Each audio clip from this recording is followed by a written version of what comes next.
અખિલ ભારતીય સંત સમિતિ પ્રેરિત હિન્દુ ધર્મ સેના ભરૂચ જિલ્લાનો દીક્ષાંત સમારોહ આજરોજ સાધુ સંતોના સાનિધ્યમાં ચાવડ પ્રમુખ પંચમુખી હનુમાનના મંદિરના પાટણગઢમાં રાખવામાં આવ્યો હતો.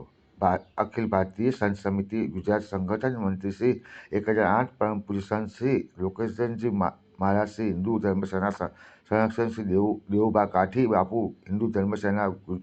ગુજરાત પ્રમુખ શ્રી રાજનભાઈ ત્રિપાઠી, હિન્દુ ધર્મ દક્ષિણ ગુજરાત પ્રમુખ શ્રી સુધીરસિંહ અટોડિયા, દક્ષિણ ગુજરાત ઉપપ્રમુખ શ્રી ઝીણાભાઈ ભરવાડ, ભરૂચ જિલ્લા હિન્દુ ધર્મ સેનાના પ્રમુખ શ્રી પ્રયાગરાજસિંહ વાસિયા, ભરૂચ શહેર પ્રમુખ શ્રી રાહુલભાઈ વસાવા, જિલ્લા કોટા અધ્યક્ષ શ્રી ધર્મેશસિંહ પરમાર, ભરૂચ જિલ્લા IT cell convener Shri Shubham Thakur, Ankleshwar શહેર પ્રમુખ શ્રી રોકી ગોગા પરમાર, વિભાગીય ઉપપ્રમુખ શ્રી ઉપેન્દ્રસિંહ ડોડિયા, જિલ્લા સંગઠન મંત્રી શ્રી મનોજભાઈ પરમાર, અંકલેશ્વર તાલુકા પ્રમુખ શ્રી રાજેન્દ્રસિંહ મહિડા, અંકલેશ્વર તાલુકા ઉપપ્રમુખ શ્રી જીતુભાઈ વાઘ, અંકલેશ્વર તાલુકા, અંકલેશ્વર શહેર અને ભરૂચ શહેરના ભરૂચ તાલુકા અને જિલ્લાના કાર્યકર્તાઓ હોદ્દેદારો ઉપસ્થિત રહ્યા હતા. નવયુક્ત હિન્દુ ધર્મ સેનાના હોદ્દેદારો અને હિન્દુ ધર્મ સેનાના નિયુક્ત પત્ર સાધુ સંતો અને પ્રદેશ પ્રમુખના હસ્તે આપવામાં આવ્યા હતા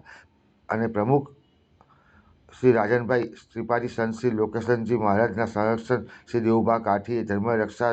રાષ્ટ્ર રક્ષા, ગૌ રક્ષા, સાધુ સંતો મહંતોની રક્ષા, બાપુએ મંદિરોને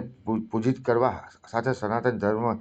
હિન્દુ ધર્મ સાંસ્કૃતિક પરંપરાને આગળ વધારી ભારતને હિન્દુ રાષ્ટ્ર બનાવવાના સંકલ્પ સાથે હિન્દુ ધર્મના સેનાની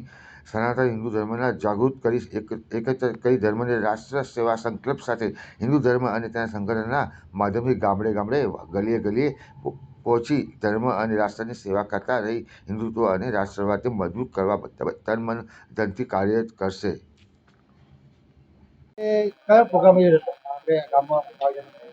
जी आज गामમાં અમે અખિલ ભારતીય સંત સમિતિ પ્રેરિત હિન્દુ ધર્મ સેના દ્વારા આજે ભરૂચ જિલ્લો શહેર તાલુકાનો દીક્ષાંત સમારોહનો કાર્યક્રમ રાખવામાં આવ્યો છે. તો આજે અહીંયા આગળ ખૂબ મોટી સંખ્યામાં સનાતની હિન્દુઓ એકઠા થયા છીએ અને અહીંયા આગળ હિન્દુ ધર્મ સેના આજે લોકોને દીક્ષા આપવામાં આવી છે અને એ લોકોને નિમણૂક પત્ર આપવામાં આવ્યા છે, જેથી એ લોકો આજથી કાયદેસર હિન્દુ ધર્મ સેનાના પ્રતિનિધિ બન્યા છે અને હવે અહીંથી આ સેના અને એના સેનાનીઓ આજુબાજુના ગામડામાં જશે, ગામે ગામ સુધી હિન્દુત્વની વાત કરશે અને હિન્દુ ધર્મ સેના મજબૂત કરશે, જેથી આવતા દિવસોમાં આજે આપણે હિન્દુ રાષ્ટ્ર છે, જે હિન્દુ રાષ્ટ્રની કલ્પના સાથે અમે લોકો નીકળ્યા છીએ પૂજ્ય સાધુ સંતોના આશીર્વાદથી, તો એને અમે સાકાર કરી શકીએ.